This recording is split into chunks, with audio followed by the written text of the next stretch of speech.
L'année jubilaire de la Miséricorde débutera le 8 décembre avec l'ouverture de la porte sainte de la basilique Saint-Pierre au Vatican. Afin que tous les fidèles participent à ce moment, outre l'ouverture des portes saintes de Rome, le pape François a accordé aux évêques du monde entier la possibilité de désigner dans leur diocèse une église ou un lieu de culte dans lequel sera ouverte la porte de la Miséricorde.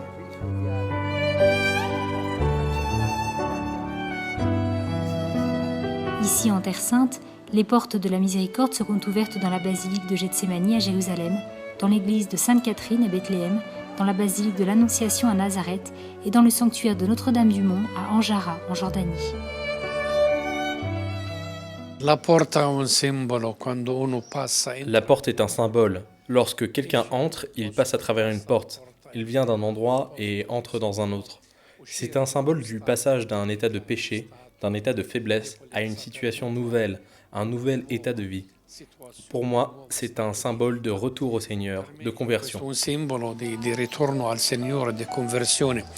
Pour vivre et obtenir l'indulgence, les fidèles sont appelés à faire un court pèlerinage à la Porte Sainte, à recourir au sacrement de la confession, à participer à la célébration eucharistique, mais aussi à méditer sur la miséricorde, à professer la foi, à prier pour le pape et pour les intentions qu'il propose à l'Église et au monde.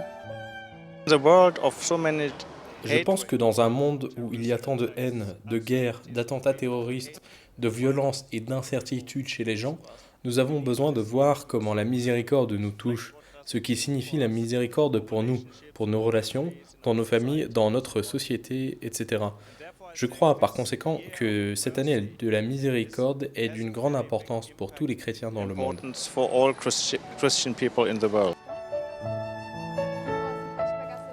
Ceux qui ne pourront se rendre auprès d'une porte sainte, comme les personnes âgées, les malades et les prisonniers, pourront néanmoins recevoir l'indulgence jubilaire en vivant leur souffrance avec foi et espérance, en recevant la communion ou en participant à la Sainte Messe, également à travers les médias.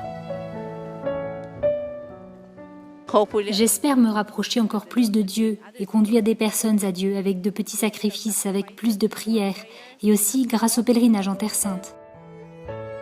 Dans la lettre dans laquelle il a mis en évidence des points importants pour l'année sainte, le pape François a désigné la miséricorde comme le chemin qui unit Dieu et l'homme, parce qu'elle ouvre nos cœurs à l'espérance d'être aimés pour toujours, en dépit de la souillure de notre péché. La meilleure porte pour cette année de la miséricorde est la porte du confessionnal. Revenons au Seigneur, admettons nos faiblesses, nos limites, notre misère humaine, demandons pardon et implorons la miséricorde du Seigneur. Ce sera la plus belle porte, celle qui ravivera l'espérance de tous nos fidèles en ces temps difficiles. Nous avons besoin plus que jamais de revenir au Seigneur.